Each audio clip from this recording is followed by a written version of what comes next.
ہی متاثر کرنے والا ہوتا ہے، لیکن یہ ہے کہ اس واز نے کچھ زیادہ ہی متاثر کیا، اور کہتے ہیں کہ ذرفت العیون و وجلت منها القلوب، ذرفت منها العیون، کہ اس واز کی وجہ سے آنکھوں سے آنسو بہہ گئے اکثر لوگوں کے، اور دل لرز گئے۔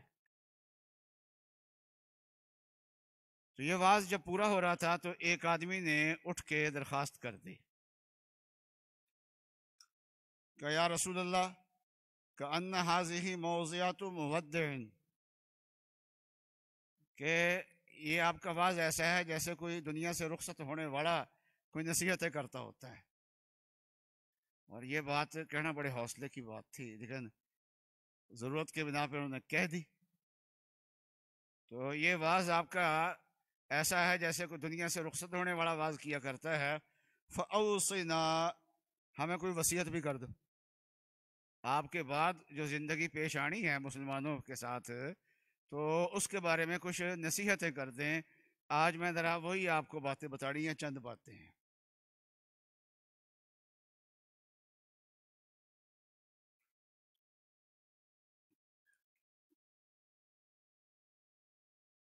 رسول اللہ صلی اللہ علیہ وسلم نے فرمایا کہ اوصیکم بتقوی اللہ، میں تمہیں اللہ سے ڈرنے کی وصیت کرتا ہوں۔ سب سے بڑی بات تو یہی ہے۔ اور دوسری بات ارشاد فرمائی کہ والسمع والطاعۃ وإن كان عبدا حبشیا، کہ حکومت جو ہے اس کی بات سننی ہے اور اس کی اطاعت کرنی ہے، اگرچہ تمہارا حاکم جو ہے وہ حبشی غلام ہی کیوں نہ ہو۔ اگر یہ حکومت کے قوانین کا احترام نہ کیا جائے اور ان کی پرواہ انسان نہ کرے اور ان کی اطاعت نہ کرے تو ملک کا نظم و نسق نہیں چل سکتا۔ اور حاکم کبھی پسندیدہ آدمی بھی ہوتا ہے، کبھی ناپسندیدہ بھی ہوتا ہے۔ اب اس معاشرے میں آزاد لوگ جو تھے وہ زیادہ عزت والے سمجھے جاتے تھے، غلام جو ہوتے تھے ان کا حال وہ ہوتا تھا۔ تو رسول اللہ، اور پھر حبشی جو ہوتے ہیں ان کو بھی بہت سارے لوگ جو ہیں وہ پسند نہیں کرتے۔ تو رسول اللہ صلی اللہ علیہ وسلم نے فرمایا کہ وہ عبد حبشی ہو، چاہے عبد حبشی غلام ہی کیوں نہ ہو، یعنی اس میں کمزوری کی معاشرتی اعتبار سے کم سمجھے جانے کی دو باتیں پائی جاتی ہیں، غلام بھی ہے حبشی بھی ہے، لیکن تم نے اس کی قوانین کو سننا ہے، خاطر میں لانا ہے، اس کی اطاعت کرنی ہے، حکومت کی مخالفت نہیں کرنی چاہیے۔ رسول اللہ صلی اللہ علیہ وسلم نے صحابہ کو یہ بتایا کہ تمہارے بعد ظالم حکمران بھی آئیں گے، ایسے حکمران بھی آئیں گے جو نمازوں کو ضائع کریں گے، ایسے حکمران بھی آئیں گے جو بعضوں کو نوازیں کے بعضوں کو نظر انداز کریں گے۔ یہ ظالم حکمرانوں کی پیش گوئی رسول اللہ صلی اللہ علیہ وسلم نے فرما دی تھی۔ تو آپ نے فرمایا تم کیا کرو گے؟ تو حضرت ابو ذر نے فرمایا کہ تلوار اٹھا لیں گے پھر ہم۔ رسول اللہ صلی اللہ علیہ وسلم نے فرمایا نہ نہ نہ، یہ کام نہیں کرنا، بلکہ صبر کرنا ہے۔ اور فرمایا کہ اگر تمہارا حاکم جو ہے نا وہ ایسا بدصورت ہو جیسے کشمش کا دانہ نہیں ہوتا، تو اس طرح کا اس کا سر ہو، تو تم نے اس کی اطاعت ہی کرنی ہے۔ اور یہ احادیث میں کثرت سے یہ چیز آتی ہے، اطاعت کا حکم رسول اللہ صلی اللہ علیہ وسلم نے دیا ہے کہ قانون کا احترام کرنا ہے، حکومت کی اطاعت کرنی ہے اور اس کے مطابق چلنا ہے، حکومت پسند ہو یا ناپسند ہو۔ تو وسلم نے بیعت لی صحابہ سے کہ علی المنشط والمکرہ، تو کہ تم نے حکومت کی بات ماننی ہے، اگر وہ تمہیں خوشحالی میں بھی بات ماننی ہے، ناگوار حالات میں بھی ان کی بات ماننی ہے۔ وَعَلَىٰ إِسْرَةٍ عَلَيْنَا، کہو کہ حکمران ہمیں نظر انداز کر کے اوروں کو ترجیح دے رہے ہوں تب بھی ہم نے بات ماننی ہے۔ اور یہ حضرت صلی اللہ علیہ وسلم کی صرف تعلیمات نہیں ہے، کیونکہ یہ دین عملی دین ہے، صرف نظریات نہیں ہیں. لیکن ظالم حکمران ہو اور اس پہ جو حضرت صلی اللہ علیہ وسلم کی تعلیمات ہے اس پہ عمل کیا جائے، اس کے ظلم پہ صبر کیا جائے، اس کے قوانین کا احترام کیا جائے، تو یہ حضرت صلی اللہ علیہ وسلم کے زمانے میں تو نہیں ہو سکتا تھا. تو پھر صحابہ کے زمانے میں ہی ایسے حکمران آ گئے. یزید سے شروع ہو گیا یہ سلسلہ، ظالم حکمرانوں کا سلسلہ یزید سے شروع ہو گیا. امام حسین جب نکلے ہیں تو اس وقت ابھی یزید کا حاکم ہونا ابھی طے نہیں ہوا تھا، اس کی حکمرانی ابھی طے نہیں ہوئی تھی. اب تو یہ مسئلہ تھا کہ وہ دنیا سے بیعت لے رہا تھا. ان حالات میں عراق کے لوگ کہتے تھے کہ ہم آپ کے ساتھ ہیں، آپ ہمارے پاس آ جائیں. امام حسین تو ان حالات میں انہوں نے جدوجہد شروع کی ہے کہ اس کی بیعت نہ ہو، اس کے حق میں ووٹ نہ پڑے، امت جو ہے وہ اس سے بچ جائے. ورنہ جب اس کی حکومت مستحکم ہو گئی تو پھر صحابہ نے اسی کے ظلم کو برداشت کیا، اسی پہ صبر کیا. اور امام حسین رضی اللہ تعالی عنہ کے صاحبزادے امام زین العابدین حسین ابن علی ابن حسین حسین ابن علی، تو یہ انہوں نے بھی اس کی اطاعت ہی کی ہے، بعد میں اس سے بغاوت نہیں کی ہے. اور بعض حالات ہوتے ہیں جن میں حاکم بغاوت کر کے حاکم کو برطرف کرنے کی گنجائش ہوتی ہے، لیکن صحابہ نے ایسے حالات میں بھی اجازت نہیں دی، مشورہ نہیں دیا کہ بغاوت کر کے حاکم کو تبدیل کیا جائے، اس لیے کہ کوئی گنجائش ہے، حاکم ہونے کا اہل نہیں ہے، لیکن اس کو ہٹانے کی کوشش کی جائے تو خون بہہ جائے گا لیکن وہ ہٹے گا نہیں، نقصان ہو جائے گا، فائدہ کوئی نہیں ہوگا. تو بہرحال صحابہ اکرام نے اس پہ عمل کر کے دکھایا ہے. تو باقی یہ جو ہمارے ملک میں اس وقت جو حکومتیں چلتی ہیں وہ ریاست کا تصور اور حکومت کا تصور دونوں الگ الگ ہوتے ہیں. اور ایک آئین ہے، پھر اس کے تحت آگے قوانین ہوتے ہیں. تو آئین جو ہوتا ہے یہ میثاق ملی ہوتا ہے اور ملک کے تمام طبقات کے درمیان ایک معاہدہ ہوتا ہے کہ سارے مل کے اس آئین کے مطابق چلیں گے اور اس آئین نے جس کی جو حد مقرر کی ہے اس حد کے اندر رہیں گے. تو بہت سارے ہمارے طاقتور طبقات ہیں وہ آئین توڑتے رہتے ہیں. ایک تو آئین ہمارا بنا ہی 25 سال کے بعد ہے، 73 میں آ کے آئین بنا ہے اور 77 میں جا کے جنرل ضیاء نے اس کو اٹھا کے وہ پھینک دیا، آئین توڑ دیا. پھر حکومت کچھ آئین کی پٹڑی پہ چڑھی اور دوبارہ آئین کو درست کیا گیا، آئین کا حلیہ بگاڑا گیا تو پرویز مشرف آ گیا، اس نے آ کے اٹھا کے پھینک دیا. اور اب صورتحال یہ ہے کہ ظاہراً منتخب حکومت ہے، لیکن یہ ہے کہ حقیقت کیا صورتحال ہے یہ کسی سے بھی مخفی نہیں ہے. پھر پرویز مشرف کے دور میں افغانستان میں کی جنگ شروع ہو گئی، امریکہ آ گیا، نیٹو آ گئی، اس کا دباؤ پاکستان بھی پڑا. تو ہمارے حکمرانوں نے ملک کی مفاد کے خلاف فیصلے کیے اور ان کے اتحادی بنے فیصلے ان کے غلط تھے، اور ان کا اتحادی بن کے اپنے لوگوں پہ ظلم کرنے شروع کیے اور یہاں کے لوگوں کو اٹھا اٹھا کے بیچنا شروع کیا. عافیہ صدیقہ کو انہوں نے بیچا، اور لوگ جو ہیں وہ، اور افغانستان کا سفیر ہے، سفیر کو تحفظ حاصل ہوتا ہے اور اس کو گرفتار نہیں کیا جا سکتا، اس کو نقصان نہیں پہنچایا جا سکتا، لیکن اس کو بھی پاکستان نے پکڑ کے ایسا کیا حکمرانوں نے. تو کچھ جذباتی لوگ ہیں وہ جذبات میں بھی آئے، اور خصوصاً ہمارا وہ خطہ جو آزاد قبائل کا تھا اس وقت تو پاکستان کا خیبر پختونخوا کا حصہ بن چکا ہے، اس زمانے میں وہ مکمل طور پہ آئین کے تحت نہیں تھا، وہاں یہ صورتحال زیادہ تھی. تو یہ جب صورتحال پیدا ہوئی ہے تو ہمارے علماء کرام، مختلف مکاتب فکر کے علماء کرام، انہوں نے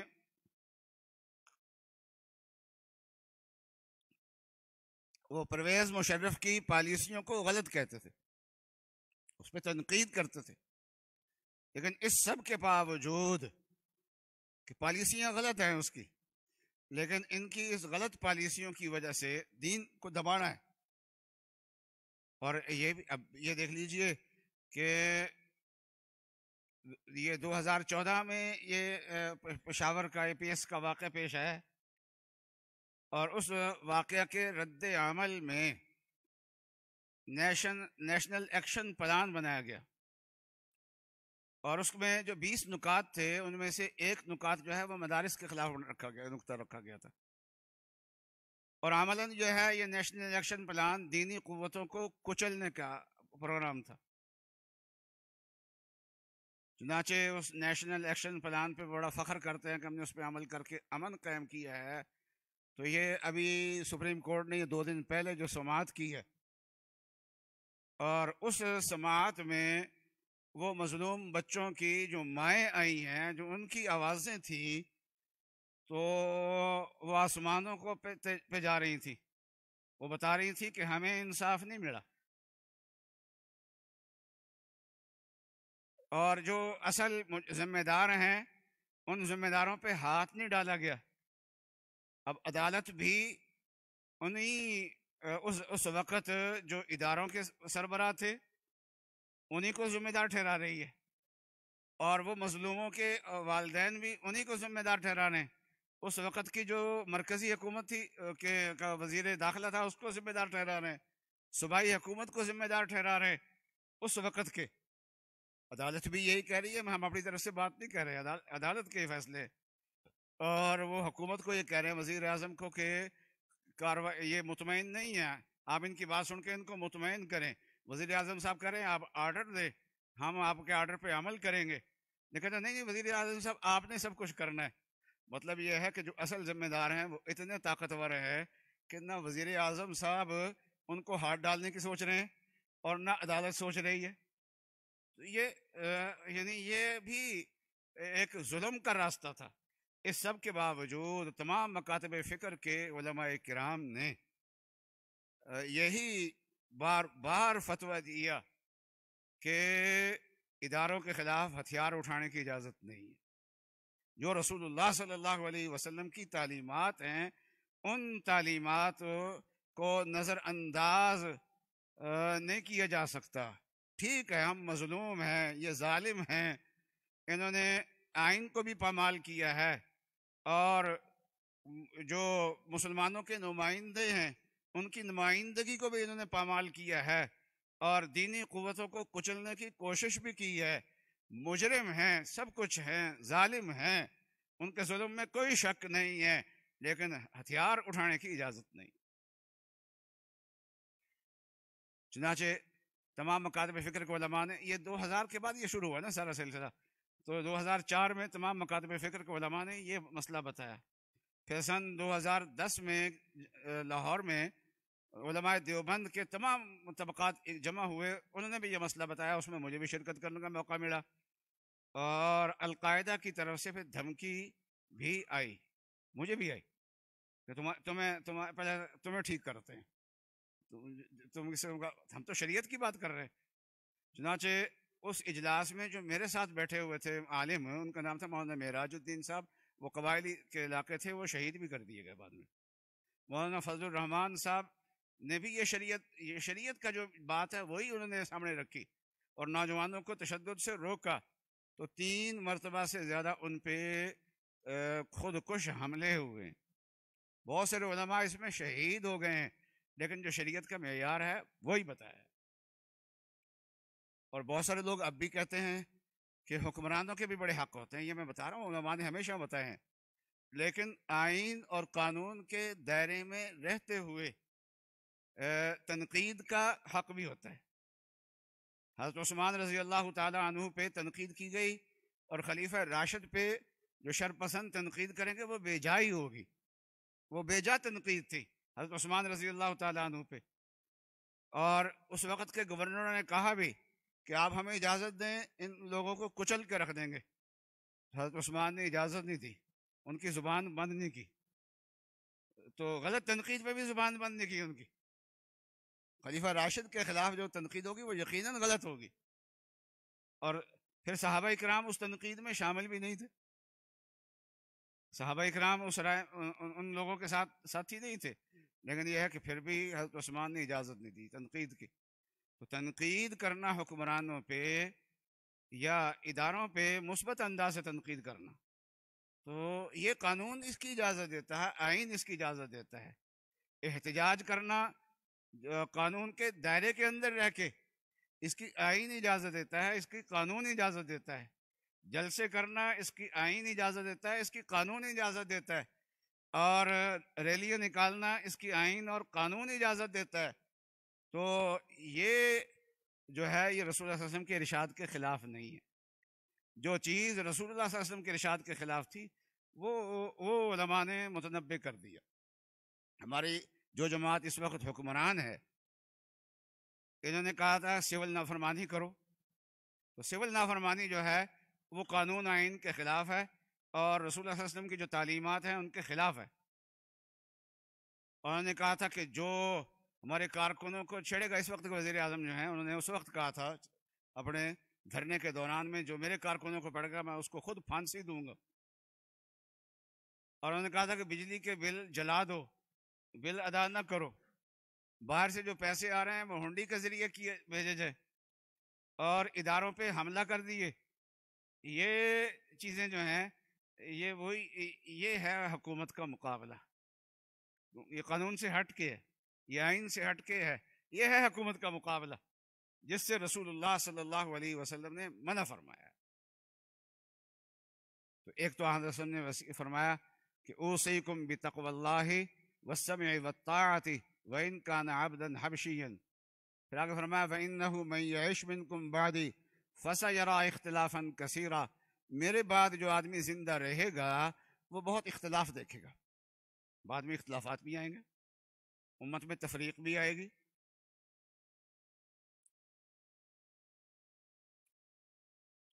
تو اس موقع پہ جو انسان حق پہ رہنا چاہتا ہے، امت میں جب تفریق آ جائے، فرقے مختلف بن جائیں، مختلف جماعتیں بن جائیں، تو پھر ایسے موقع پہ انسان جو ہے وہ حق پہ رہنے کے لیے اس کے پاس حق معیار کیا ہوگا، کسوٹی کیا ہوگی، وہ کس طریقے سے حق پہ رہے گا.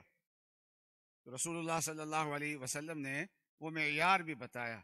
فرمایا علیکم بسنتی وسنت الخلفاء الراشدین المہدیین، کہ میری سنت کو لازم پکڑنا اور میرے خلفائے راشدین جو ہدایت یافتہ ہیں ان کی سنت کو باقی رکھنا، ان کی سنت کو لازم پکڑنا.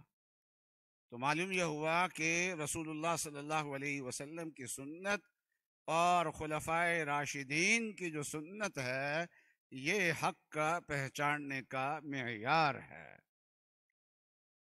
تو اس کے ذریعے سے، اور یہ پھر حضرت صلی اللہ علیہ وسلم نے یہ جو معیار دیا ہے نا، اس معیار کی تاکید بہت فرمائی ہے. ایک تو فرمایا فعلیکم، اس کو لازم پکڑنا، میری اور خلفائے راشدین کی سنت کو. خلفائے راشدین کا اہل سنت والجماعت کا اتفاق ہے کہ منہاج نبوت پہ جو خلفائے راشدین ہیں یہ 4 ہیں.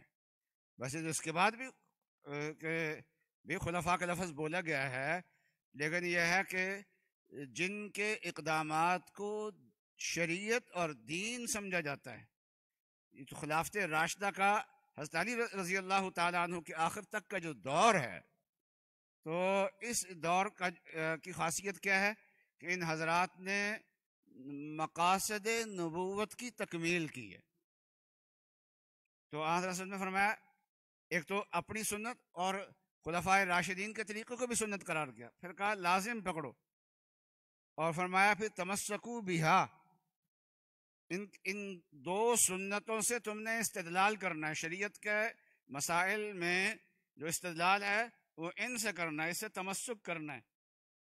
اور یہ پھر اس پہ اتنی تاکید پہ بھی اکتفا نہیں کیا، فرمایا وَعَضُّوا عَلَيْهَا بِالنَّوَاجِذِ، اور ان کو یہ دو سنتیں جو ہیں ان کو تم نے اپنی داڑھوں سے مضبوط پکڑ لینا ہے.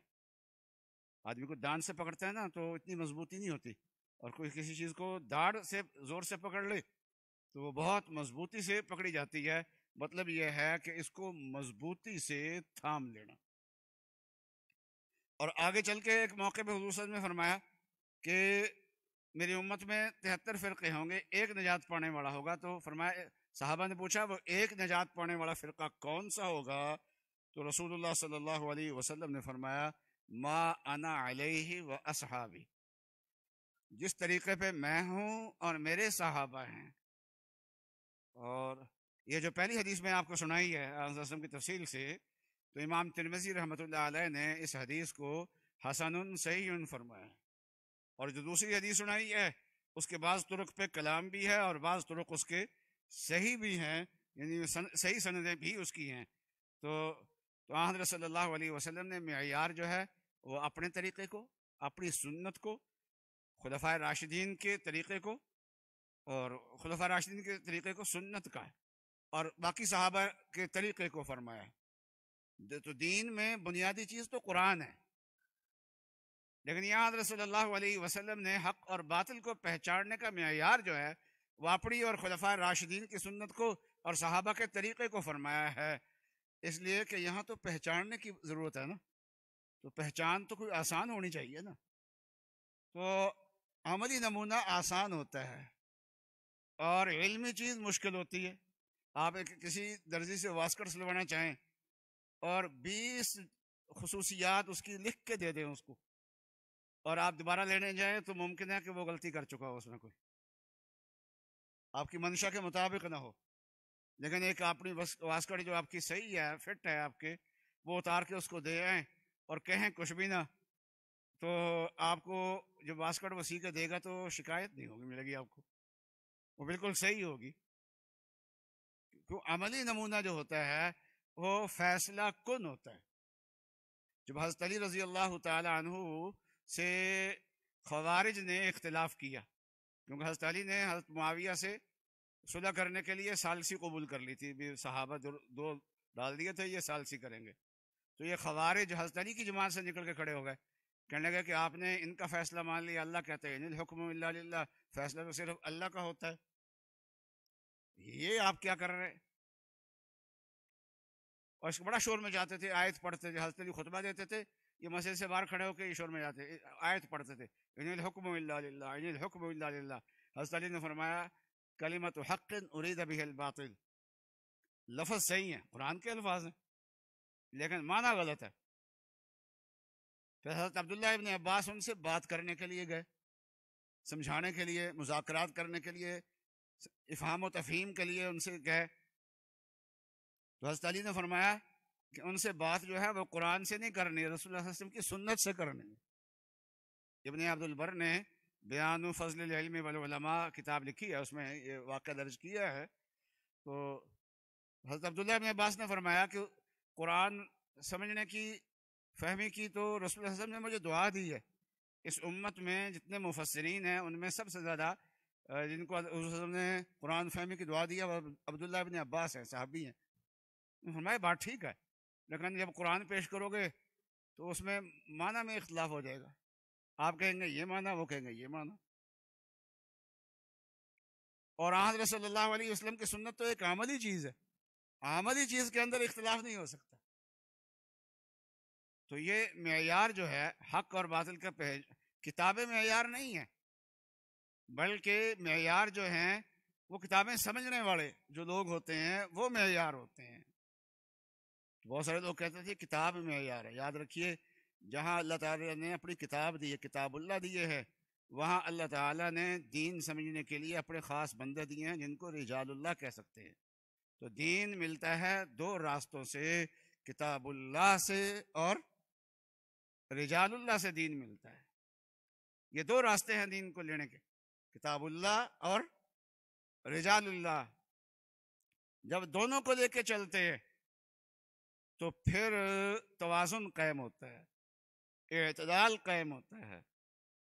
یہود نے صحیفے لے لیے، کتابیں لے لی، انبیاء علیہ السلام کو اور ان کے ماننے والوں کو نظر انداز کیا، تو یہ بزرگوں کے بے ادب ہو گئے، انبیاء کے بے ادب ہو گئے، ان کو قتل کرنے والے ہو گئے، اللہ تعالیٰ کی لعنت آئی، اور سورہ فاتحہ میں ان کو مغضوب علیہم فرمایا گیا ہے۔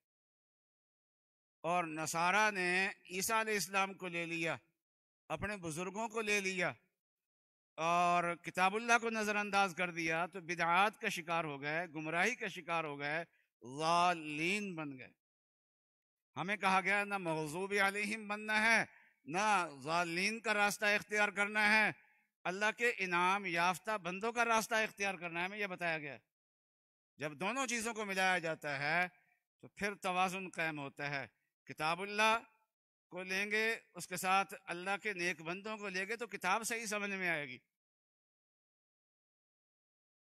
اور اللہ کے بندوں کو لیں گے تو اللہ کے بندوں کے کچھ باتیں جو ہیں وہ غلبہ حال کی بھی ہو سکتی ہیں۔ ایک حدیث میں آتا ہے نا کہ حضور صلی اللہ علیہ وسلم نے مثال دے کے سمجھایا کہ ایک آدمی جنگل میں گیا، اس کی اونٹنی پہ اس کا سامان تھا سارا، کھانے پینے کا سامان بھی اس پہ تھا، جنگل میں تھا، بیابان میں، کوئی قریب آبادی بھی کوئی نہیں، اور وہ سو گیا، جب اٹھا تو اونٹنی کہیں غائب ہو چکی تھی۔ اب بڑا مایوس ہوا، اور موت کے سوا کوئی اور راستہ نہیں تھا، لیٹ گیا، پھر آنکھ لگ گئی، پھر دوبارہ آنکھ کھلی تو کیا دیکھتا ہے کہ اونٹنی کھڑی ہے، تو اونٹنی مل گئی، دوبارہ زندگی مل گئی نا اس کو، تو اب آبادی کی طرف جا بھی سکتا ہے، پانی بھی پی سکتا ہے، کھانا بھی کھا سکتا ہے، ساری چیزیں ہو گئی۔ تو اتنا زیادہ خوش ہوا، خوش ہو کے کہتا ہے اللہم انت عبدی وانا ربک، اے اللہ تو میرا بندہ، میں تیرا رب۔ تو کہتے اس نے فرمایا جتنا یہ اونٹنی کے ملنے سے خوش ہوا ہے، بندہ جب توبہ کرتا ہے تو اللہ اس سے زیادہ خوش ہوتے ہیں۔ باقی جس نے جو کلمہ کہا ہے تو رسول اللہ صلی اللہ علیہ وسلم نے فرمایا اخطأ من شدت الفرح، کہ خوشی اتنی زیادہ ہوئی کہ اس خوشی میں لفظ غلط بول گیا۔ تو غلط لفظ ہیں، بلکہ کفریہ لفظ ہیں، لیکن پھر بھی یہ بندہ اللہ کو پیارا ہے، یہ بندہ اللہ کو پیارا ہے۔ خوشی کی غلبے میں، غلبہ حال میں اس نے یہ بات کہہ دی۔ تو غلبہ حال میں کوئی بات کہہ دے انسان تو اس پہ اعتراض بھی نہیں، اس کی نقل بھی نہیں۔ اب اللہ میاں اس سے خوش ہوئے تو ہم بھی یہ لفظ بولنا شروع کر دیں کیا؟ جب دعا مانگے کہیں گے یا اللہ تو میرا بندہ، میں تیرا رب، نعوذ باللہ نعوذ باللہ، تو ایمان ہی باقی نہیں رہے گا، جو دعائیں پہلے بھی کی ہوئی ہیں وہ بھی ختم ہو جائیں گی، اور کیا قبول ہو رہی ہے اگر یہ جملہ بول دیا تو اولیاء اللہ کے کوئی ایسی غلبہ حال کی بات ہے، اور شکر کی بات ہے، یہ شکر بھی کہہ سکتے ہیں، غلبہ حال بھی ہے، اس کو شکر بھی کہہ دیتے ہیں۔ یہ نشہ یعنی اللہ والوں کی زبان میں اس کو نشہ کہہ دیتے ہیں، ورنہ یہ وہ شراب بڑا نشہ نہیں ہوتا، یہ شکر کی حالت کی یہ باتیں ہوتی ہے، تو یہ نہ قابل عمل ہوتی ہیں، نہ قابل اعتراض ہوتی ہیں۔ اور پھر اللہ والوں کی کتابوں میں، اولیاء اللہ کی کتابوں میں جو حالات لکھے جاتے ہیں تو لکھنے والے بھی بس اوقات غلط ہی کر جاتے ہیں۔ تو تمام مکاتب فکر کا اس بات پہ اتفاق ہے کہ ہم اولیاء اللہ کو مانتے ہیں، لیکن ان کی منقول، ان کے حالات، ان کے ملفوظات، ان کے واقعات جو منقول ہیں کتابوں کے اندر، اگر وہ ہمارے پاس جو شریعت ہے، جو کتابیں ہیں، اس کے خلاف ہیں، وہ قابل قبول نہیں ہیں، ان کو ہم اختیار نہیں کریں گے۔ تو دین جو ہے وہ اللہ کے نیک بندوں کو چھوڑ کے نہیں آ سکتا، کتاب اللہ بھی اور رجال اللہ بھی، تو یہ ان کے ذریعے سے دین آنا ہے، خلفائے راشدین ہیں، صحابہ ہیں، اور جو لوگ ان کے طریقے پہ بعد میں چلے ہیں، یہ سب ان کو کہتے ہیں اہل السنت والجماعہ، اہل سنت و جماعت بھی کہتے ہیں۔ تو یہ لوگ ہیں جو معیار حق ہیں، لوگ جو کتابوں کو، علم کو معیار کہتے ہیں، وہ ٹھیک نہیں ہے، وہ کل کے چھوکرے ہیں۔ تو یہ بات سمجھنا، اور پھر یہ جن کو رسول اللہ صلی اللہ علیہ وسلم حق کا معیار بتائیں، صحابہ اکرام ہیں، خلفائے راشدین ہیں، کوئی آدمی اٹھ کے ان پہ تنقید شروع کر دے، اولیاء اللہ جن سے اللہ کی محبت لینی ہے تو جن کی محبت کا رسول اللہ صلی اللہ علیہ وسلم نے ہمیں طریقہ سکھایا، اللہ سے محبت مانگو، اللہم ارزقنی حبک وحب من یحبک، تو اللہ والوں کی محبت مانگنے کی ہمیں دعا سکھائی ہے رسول اللہ صلی اللہ علیہ وسلم نے. تو ان کے سے اعتماد کو اٹھانا، یہ اصل میں لوگوں کا دین سے اعتماد اٹھانا ہے. تو بات تھوڑی سی لمبی ہو گئی، لیکن رسول اللہ صلی اللہ علیہ وسلم کی نصیحت ہے. ان میں ایک نصیحت کا تعلق ہے ملک کے امن و امان اور قانون سے تعلق ہے.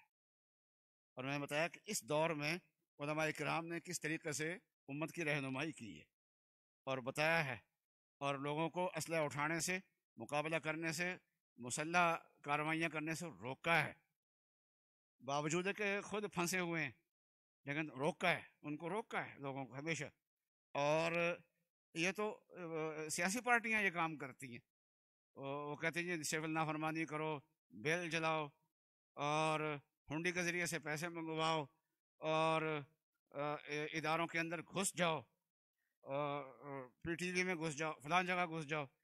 یہ ہے وہ چیز جس سے منع کیا گیا ہے.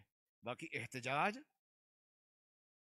قانون کے دائرے میں پرامن طریقے میں رہتے ہوئے، جلسے، ریلیاں، یہ قانون ہی اس کی اجازت دیتا ہے. تو اور اسی طریقے سے جو طبقات آئین کو توڑتے ہیں، سیاست میں ان کا حق نہیں ہے لیکن وہ سیاست میں پھر بھی دخل دیتے ہیں، سیاست کو کنٹرول کرتے ہیں، اسمبلیوں کو کنٹرول کرتے ہیں، ان پہ تنقید کرنا، یہ تنقید کرنا یہ رسول اللہ کے ارشاد کے خلاف نہیں ہے. تو خلفائے راشدین کے زمانے میں بھی تنقید کی گئی لیکن انہوں نے اس تنقید کو گوارا کیا ہے. تو اس لیے یہ ایک تو اس کا تعلق ایک حکومت کے ساتھ ہے اور دوسرا فرقہ واریت کے خلاف ہے. تو بات اس لیے لمبی ہو گئی ہے. امید ہے کہ انشاءاللہ آپ جو ہیں لمبی ہونے کے باوجود بھی انشاءاللہ آپ اس کو اپنے دل اس کو قلب میں، دماغ میں محفوظ کریں گے اور انشاءاللہ آپ کو رہنمائی ملے گی. وآخر دعوانا الحمدللہ رب العالمین. اب ایک نکاح ہے اور کرسی یہاں کر دو، دلہا کو اوپر بٹھا دو.